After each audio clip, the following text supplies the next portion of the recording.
I think climate change issue has already been securitized, so no question of whether it should be securitized or not.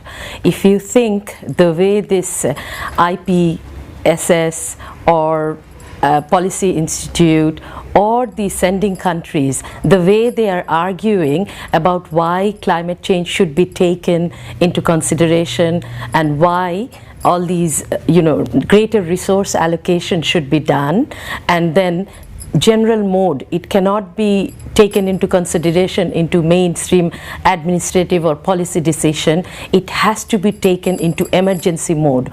All these things you see when all these reports are talking about climate change, this many people will be uprooted, this type of inhabited will be lost, this many villages will be gone, this many water area, agricultural lands will be transformed into marshy lands. So all these are act of securitization.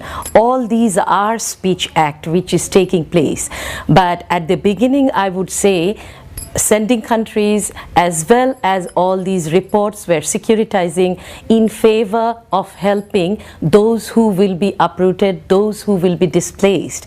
But more and more you see militaristic solutions are coming in, and military as an institution seeing that they can benefit from this whole climate change and securitization debate. Therefore, now they have become one of the securitizing actor, and what they are doing, they are bringing in military, hardcore military issues, and migration they are treating as a hardcore issue.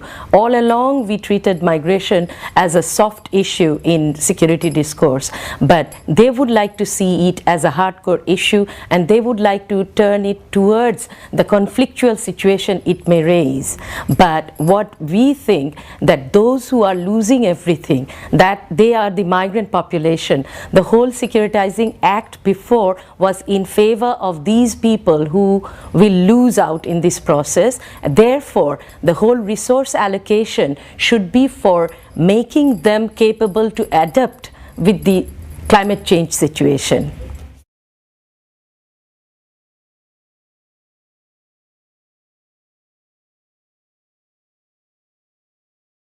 If we think about South Asia, definitely Bangladesh is one of the most vulnerable in producing environment-induced migrants. And for Bangladesh, as well as if you think of Orissa in India, that is also another area, and then southwest of Bangladesh and Sundarban, largest mangrove area, which is covering both India and Bangladesh. All these places will induce population movement. Of course, the figures that we get from these large-scale studies, they don't take into account the type of adaptation programs which will take place later, or the land that will gained over the years. Those things they don't take into account. Therefore, these figures may not be accurate figures, but what is important, that large-scale population movement will take place. Now, which are the areas where they will go? There are 4 types of population movement. One is internal population movement, then we have cross-border population movement, then again we have short-term contract migration to Middle East and Southeast Asian countries, and long-term diaspora movement. So all these actually works through social network, and when you think about internal migration, their number will be the highest, which is within the country, and usually studies have shown one person move within the country at least 4 times before deciding to move from a country to another country. Then if you think about Bangladesh is moving in the cross-border situation, in the 3 areas we have India, and then informal trade and other things, and also for traditional relationship as a subcontinent. Thousands of years people have moved. So those streams are there, and particularly due to man-made catastrophes, if you say Farakka Dam and other things, a lot of people are already moving to India, which Ashok Swen's study have shown that these are all those who have been affected through Farakka barrage. There are many other, Tipaimukh barrage and others are coming up, and I think they will again induce migration. So at the end, the country which will receive them may have something in creating such environments. So therefore it is very important for interstate cooperation when we are thinking of how to handle climate change related migration.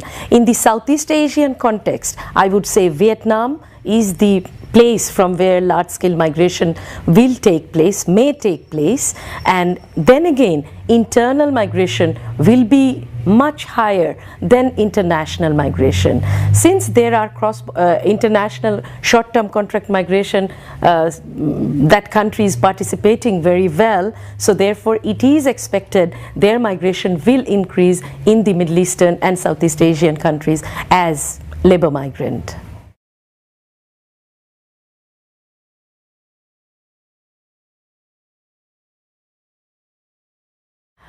I think there are always, whenever it's migration of women, there are always certain pockets from where women migrated. What I see, due to environmental sort of changes, there will be new pockets of female migration. And then it is important for every state in Asia from which are descending countries to actually go into those places from where climate change is occurring and come up with administrative and regulative framework to facilitate female migration. Therefore, if that is done, then new pockets will emerge and more women will migrate, and therefore new livelihood opportunities they will have to cope with the changed situation and livelihood loss.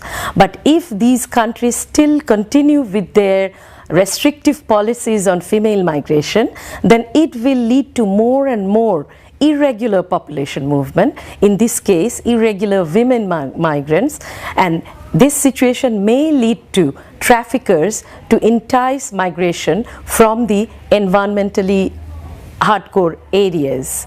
So it is important that state come up with policies that facilitates women migration, both internal and international. The second point here is what I see in the receiving countries, there will be certain change because there will be more people available to migrate.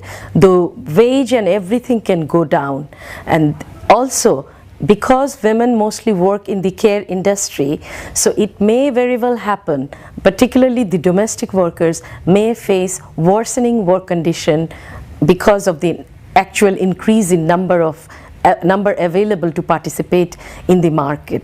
In that case, all these global and multilateral forums which are dealing with migration, that is the UN forum or Global Forum on Migration and Development, should actually link and coordinate with those UN bodies which are dealing with climate change issues and try to come up with legislation which brings in this type of employment like domestic work out of domestic sphere of home, private sphere of home, and treat them under labor law of those countries. So therefore, if these things are done from the very beginning, then I would say to some women, out of desperate situation, maybe the migration is taking place, but it can be empowering because their income and everything may go up due to international migration. So therefore it can turn into an empowering experience for certain women. So it depends on the policymakers, national and global, how they want to act on this particular issue.